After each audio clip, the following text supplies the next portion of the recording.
Welcome, everybody, back to Hiveswap Friendsim. My name is Brodemus. Last time we had... Who did we have? Who the hell was it? Oh, man, it's escaping me. It was Malik. That's right, Malik. Malik was awesome. Okay, also, some house cleaning things. I burnt myself making dinner on some hot oil, frying some chimichangas a couple nights ago. So, if you're going to see this, don't worry, it's just because my hand's a little burnt up. But now I'm prepared to take on Dark Reunion, so, you know... If anyone gets that reference, good on you. But now we're going on to part 2 of volume 11, which is actually like part, I think 22. There's a lot of videos of this so far. I also have coffee. I have had I've had a cup of this already. So I am all over the place now. Okay, so here we go. Going with the Jade Blood. Malik was great. I really enjoyed Malik. A lot of fun. Okay, so now we're... Oh, God, the knives. I forgot about the knives. On to Lanera Skalby. I mean, I do love me some ska. All right, let's get on here. Let's get this dog rolling, huh? You've had such good luck making friends lately that you feel almost popular. Almost. 21, 22 friends isn't enough. But at the same time, you feel a strange sense of loneliness that new friendship doesn't seem to penetrate. Maybe being the only one of your species light years away from home is starting to catch up with you. Or maybe you're starting to understand why popular kids' movies sometimes seem so sad. You know, there's a level there that I can't personally understand, can't relate. A number of trolls now like you, but do any of them truly know you? No. No is the answer. Who am I? Who is the MSPA reader? What you wouldn't give to hang out with someone you have real history with, someone with whom you don't have to do the introductory dance of, yes, I'm clearly an alien. No, I don't know what's going on, which has been my life for the last... What is it, like, almost 8 months? Have I been doing this for that long? That doesn't seem right. That can't, 4 weeks in a month. This is 22, it's almost 24. 6 months still? That doesn't seem right. So, someone with whom you could reminisce about old times, someone you've hung out with more than once. That's true. I only hang out with these people one time, and they're like, yeah, we're buds, we're friends, it's fun. Right now, you're on the outskirts of town, and the rocky outcrops surrounding you are familiar. You're pretty sure that the entrance to the Brooding Caverns is around here somewhere. Your heart beats a little faster. Bronya lives close to here, and talk about history. You two know each other deeply from hanging out once, and then seeing her again in her ex-mate Sprit's hive. Yeah, that's very true. I have technically hung out with her twice. Kinda Skyla twice. Does Diemen count? I don't know if Diemen counts. Polypa! I did hang out with Polypa twice, actually. We watched an anime together. I don't know what anime it was, but we watched an anime together with Tagiri.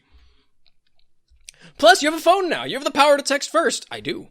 You get out the phone Keneal gave you. Look at you go! Reading an alien language and operating alien technology just fine. Does it make sense that you've learned how to read a new alphabet in weeks without anyone teaching you? Not really. Not really. Thanks. But maybe your struggles with Spanish class in high school were just a fluke, and you've been a secret linguistic genius this whole time. Bronya texts you back immediately, giving you directions for how to meet her in the caves. Oh, cool. You head down, but before the Jade Blood Hive is in sight, a troll emerges from the shadows.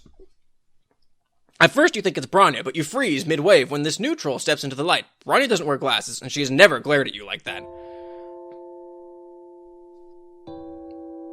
Oh, is this one of the Jades that helped me with the buffalo? It's you! I remember you! You were down here a few weeks ago. Okay, also, I've been watching a lot of Fairy Tail, and every time I see Lanera, I always think of Carla. So if anyone knows what Carla... just imagine I'm trying to be Carla. You were down here a few weeks ago, bothering Bronya and distracting her when we almost had a Lucis stampede. Ouch, is that really how Bronya has described your adventures together? Maybe it's silly for something that small to hurt your feelings when another recent friend nearly got you killed in Clown Church, but you like to think you and Bronya formed a real connection. She never made you feel like you were bothering her. A real connection? Is that why you think you can just come down here and text her? Ooh, a little bit of jealousy. I pick up a hint of envy here.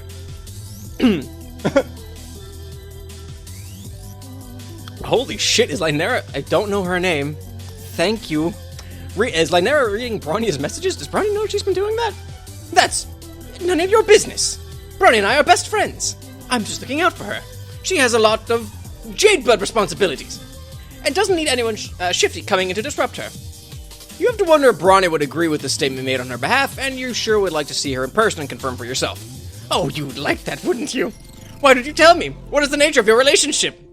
Why are the knives increasing? Why should I allow you to hang out with her? As your message so boldly suggested.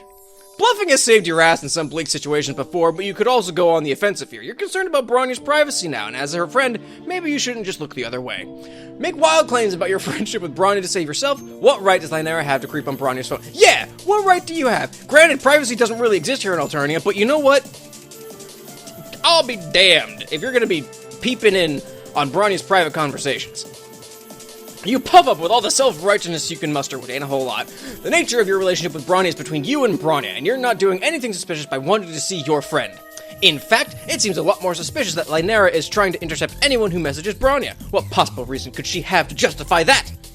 Well, I never! As I said before, I am Bronya's best friend. I take our relationship, my responsibilities as a friend, very seriously.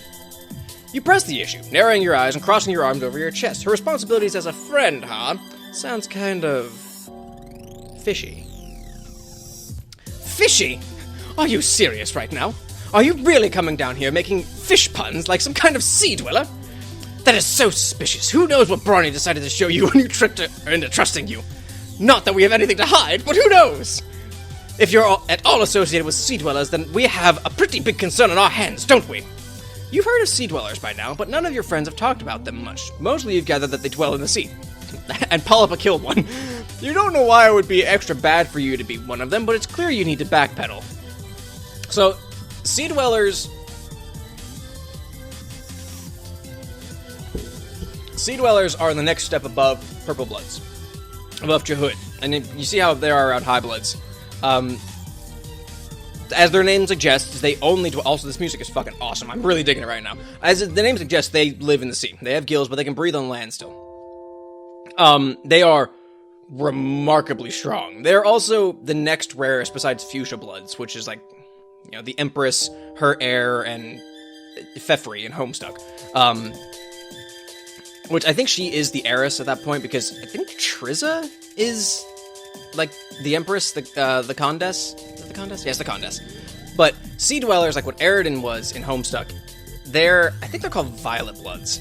But they are freakishly strong. And most of them are pretty haughty about their blood cast, since they are technically the highest available short of the Royals. But even if you go past that to the Fuchsia Bloods, Fefri is ludicrously strong. Not, like, psychically, I don't think, but, like, Glubgulib, her Lucis, lets out the big glub, and it, like, annihilates the planet. Like, everyone dies, except for, like a few people, I think. I don't remember now, but I remember that there was this big glub that murdered, like, just killed a whole bunch of trolls, and about the Fuchsia Blood's about the only one who can survive it. Especially at the range that she's at. If I remember right, I might be wrong. But the Violet Bloods are Sea Dwellers, and they are generically assholes and very, very strong. So, I need to backpedal. Sorry. Alternia history. Before you can try to disown your choice of fish-related phrasing, Lanera advances on you. Obviously, I can't let you talk to Bronya now. You are way too suspicious. I think you and I should have a private conversation instead. At least your life is uneventful when you're unconscious. At least that, I guess. When you come to, you're sitting on a chair with your wrists tied. Also, there's blood everywhere. As your eyes adjust to the darkness, you realize that you're in a smaller cave than the big open caverns that led to the Jade Blood Hive. A light switches on, and you can see that the cave walls are lined with bookshelves, and there's a desk in the corner. There are books and notebooks and bulletin boards with what looks like outlines and study guides pinned to them. Okay. Oh, good! Hang on, I'm actually just taking this in now. She has troll skulls there, and a massive fucking club that has various shades of blood on it. This is not good. And in front of you is Lanera holding a knife. Hi! Oh good, you're awake. This is my study cave. Aptly named. In the Jade Blood Hide, it's harder to concentrate because people break the rules and I get irritated, so I come here to do homework. That's all, just homework. When you take a second look at the bulletin boards, you see that a lot of what Lanera has pinned are pictures of Bronya. There are a few pictures of Lanera and Bronya together, but it's mostly just Bronya by herself, and even a couple blurry photos of Bronya and Elward. What are you looking at? There's nothing to see here. She brandishes the knife in your face, and okay, yeah, sure, now she and her gigantic knife have your full attention. You're not looking at her creepy Bronya shrine anymore. I thought I brought you here because your messages to Bronya were highly suspicious. I said I want to hang out. I don't know you, and I don't trust you. You could be trying to see Bronya for nefarious purposes, so I brought you here to vet you. Now we can talk about what your real intentions are. So you're definitely going to die in this cave, held captive by an unhinged Jade Blood who was convinced of your guilt from the moment you dared to text her best friend. That kind of sucks. You tried so hard and you got so far, but in the end it didn't even matter. Fucking really? Oh, come on, stop playing the victim. If anyone is the victim here, it's me. I'm sorry? I try so hard to be there for Bronya as her best friend, but she doesn't even... Don't make me feel sorry for you. Don't do it. Lanera stops abruptly. You see her lower lip start to tremble before she turns her face away from you. The sharp tip of the knife pointed at your throat droops a bit. Its dejected swing makes it dangerously close to your navel, and you try to subtly lean backwards in your chair. Lanera interprets the noise of distress that escaped your mouth as a noise of sympathy. It's fine, though. But really, it's fine. Our friendship is great. I wouldn't change anything about it. It's fine as long as she doesn't have any other friends. What? That's a fucking creepy thing to say. Because I'm her best friend, I should be the only one she needs. Lanera's knife is now completely lowered, pointing at the floor. That gives you some hope. She seems to have forgotten about her Sea Dweller suspicions. Maybe if you can keep her talking about Bronya, the whole stabbing notion can be taken off the table and she might even let you go. You rack your brain for all the knowledge of alternating relationship dynamics that you've managed to compile during your time on this planet. Best friends. They have a special word for that, right? You tell Lanera that you're sure Bronya doesn't need anyone else. If she and Bronya are Moirels, then Lanera must be very special to her. What? I never said we were Moirels. That's not even the quadrant I want her in. I mean, never mind that. How dare you make assumptions? Hello, Knife Point again, my old friend. Hello, Knife Point, my old friend. Oh, shit. All you meant to say was that you thought her relationship with Bronya was probably fine. You figured they must be in a quadrant together because you're a clueless alien. You're bad. Every time the MSPA reader assumes someone's a Moirel, they just go off the rails. Like, it's just so... God. I get why you would think that. It's probably so obvious that my feelings for her... Oh no, she's cute. Are very red. Lanera hangs her head and her shoulders shake. Tears roll down her cheeks, dripping onto her crisp shirt collar and the knot of her jade green tie. I know I don't have a chance. She doesn't think of me that way. I'm her loyal friend and second in command. That's all I will ever be to her, no matter what. And I try to do a really good job of being her best friend. Because what else can I do? If I'm her best friend, then at least I'm still in her life. At least I mean something to her. Maybe it's the fact that Lanera's knife hasn't come close to any of your major arteries for a hot minute, or maybe it's the tears. Either way, you feel sympathy are encroaching on the monopoly that abject terror had previously maintained in your brain's economy. Wow, the phrasing on that. Beautiful. You've acted as a verbal sounding board or a sympathetic ear for some of your other troll friends while they dealt with crises of various kinds. Slipping into the role of therapist for someone who's holding you hostage at knife point is a new one for you, but unfortunately it's not that much of a stretch. Yeah. It seems like young trolls in Alternia have to deal with these heavy life issues by themselves, feeling so alone that they're willing to turn to an alien stranger to help them work things out.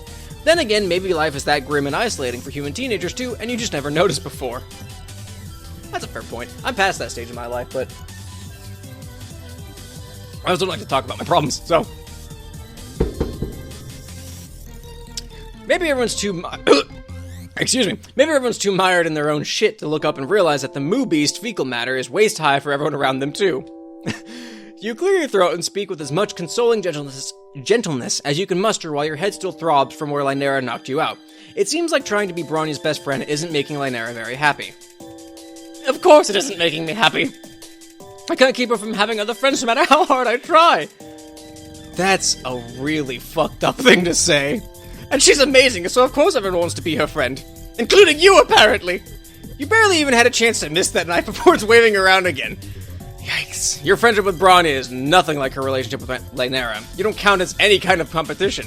Bronya is one of your many friends to you, and while you cherish her and support her endeavors, you appreciate the joy and fulfillment that can come from having many different friends instead of depending on a single person to meet all of your emotional needs. Sounds fake! I like to say that phrase a lot, actually. That's one of my favorite phrases.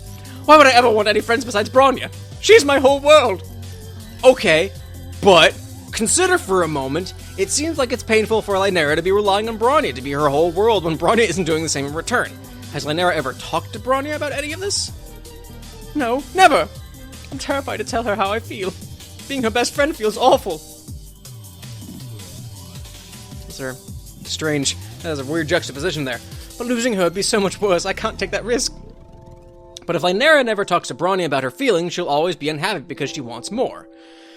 Even if she thinks that it's unlikely that Bronya feels the same way, maybe open communication with her friend could help Lanera process her feelings and move on. You know that Lanera has a big heart, or blood pressure, and many fine qualities, and she doesn't deserve to be stuck in this unhappy, unrequited relationship purgatory forever. Do I know she has many fine qualities?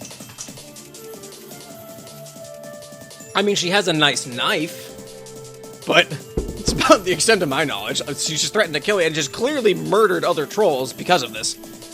Wow. You really think I have fine qualities? But don't tell her I said that. You try very hard not to think about the glint of the knife, or of that knife. Sure, Lanera has positive qualities. She seems loyal and well-organized and studious and caring. Put that on a resume. Some troll out there is going to want the same kind of closeness from her that Lanera is looking for. And she owes it to herself to take actions that could lead to happiness instead of being stuck in a sad situation forever. This is a fucking deep, deep episode. Like, I was not expecting to really delve into, like, psychoanalyzing why a troll is acting this way. This is far and beyond what I was expecting. And I'm just gonna sit here and enjoy my coffee for a second. Alright. I don't know. Maybe you're right or maybe you're wrong. But I don't want to move on. Even if I know I should. I just want to be with Bronya forever. Lanera crumples to the ground, dropping the knife and sobbing into her hands. It's hard to watch someone in this much distress and not want to help them. But on the other hand, her misery has distracted her and this might be your only chance to try and escape. Alright. Okay.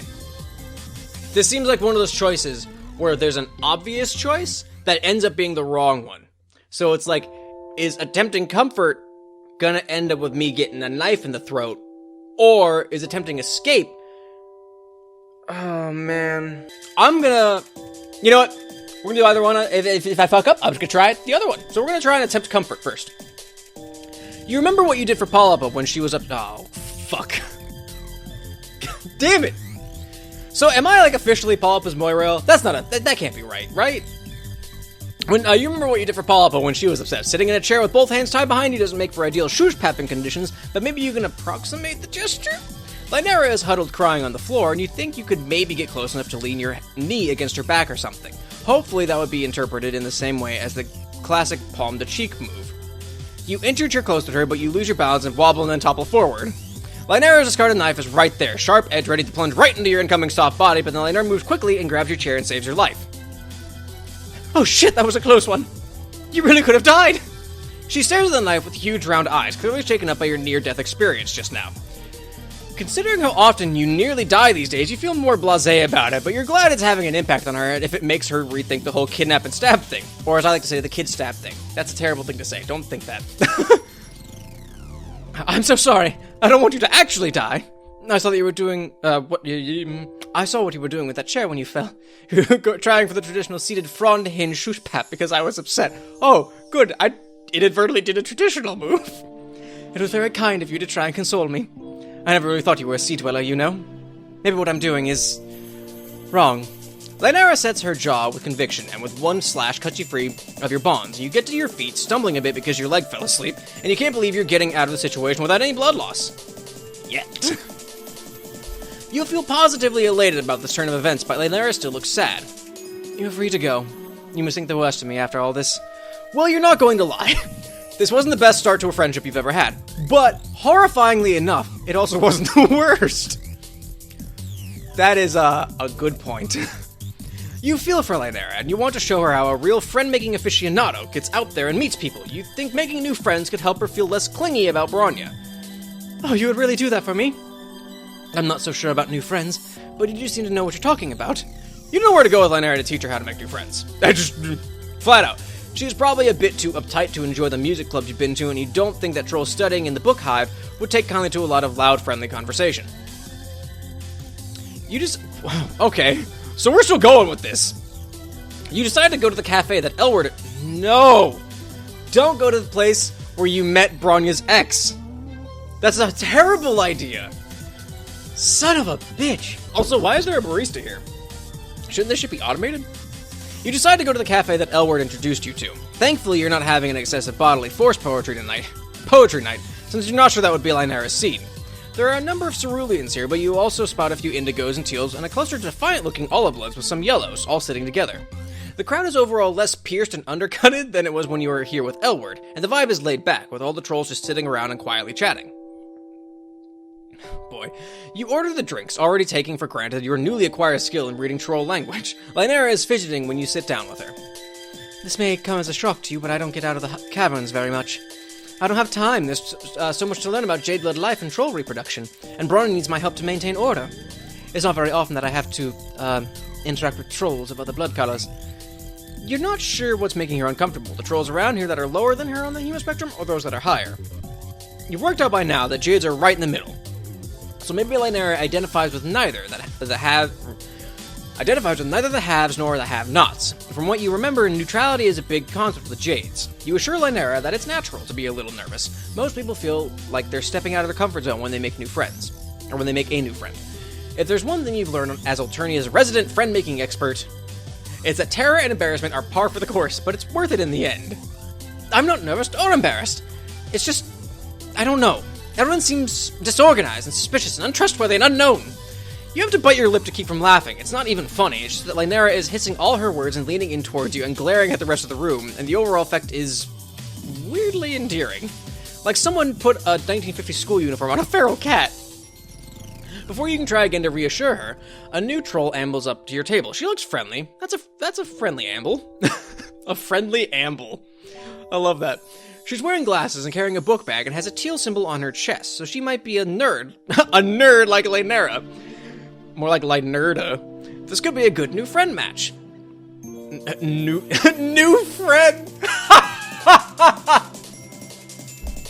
That's fucking hilarious. Hi guys. I think I've seen you around before.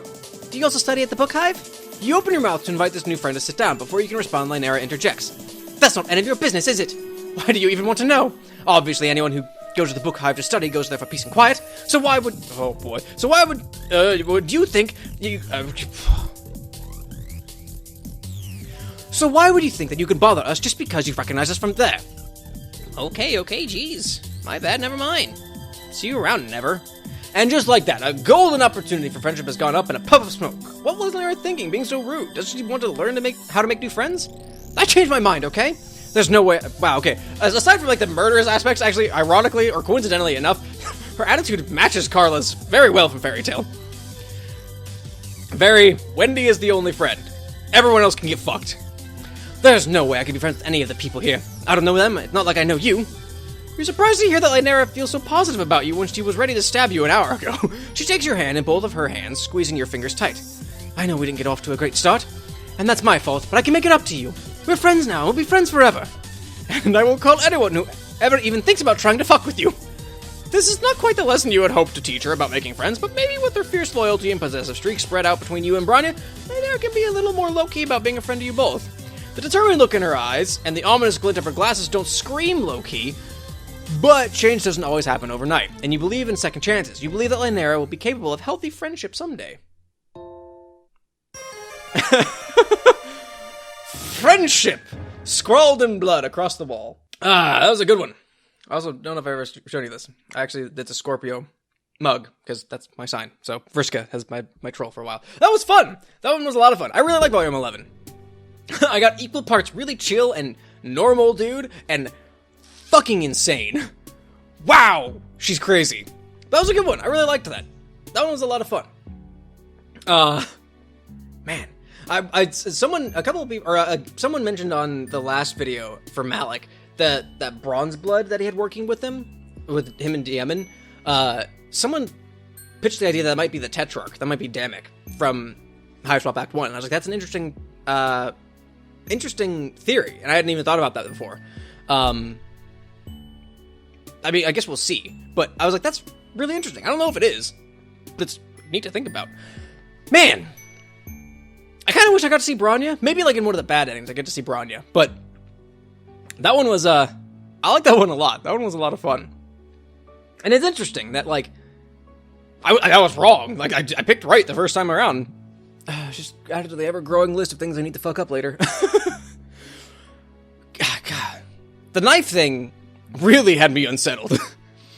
Like, the spin on, like, just hovering over her character on the character selection screen was a lot of fun. That one was fun, though. I really like that one. I really like Volume 11. Volume 11 was a good one. That one was good. Hope you guys had a good time. Because I had a good time. There were some lessons in there, though, like, not to be obsessive, and, like, try to be open to new friends, be open to new experiences, I guess. That one was something else. That was a roller coaster, is what it was. But I hope you guys enjoyed this one. That'll be a video. So if you liked it, make sure you click the like button, subscribe, so you can keep up with my stuff. New Hiveswap Friendsim videos every week. Friday, 1 p.m. Eastern Time. For however long they keep making Friendsim. What else? Share with your friends. Volume 11 is a good one, because you can show them, like, both ends of the spectrum. Really chill with Malik, and batshit insane with, fucking Lanera. I already forgot her name. What the fuck is wrong with me? But yeah, share with your friends. Show them what you can experience, the range of emotions you can go through over the course of this visual novel of sorts. It's less of a game. It's more of a visual novel, which I guess is a game. And comment. I like talking with you guys. Like I said, someone suggested that it was Damick. Last part. Different things like that. Someone also mentioned that fucking Malik's Lucis is a Python as a programming language, which I thought I didn't get, but as soon as I did, I was like, are you fucking kidding me? I can't believe I didn't get that joke. Woo! That was fun. Let me also, like I said last time, let me know what games you guys think I should play after I'm done with Friendsim. Because like I said, ideally, Act 2 of Hiveswap will be out, and we'll just go into that. Like, just transition into Act 2. But if it's not out by then, I don't have anything lined up. So as soon as Friendsim's done, I would like to know what you guys would like to watch me play. Because, I ain't got any ideas. But I hope you enjoyed this, and, I'll see you next time. Later, everybody.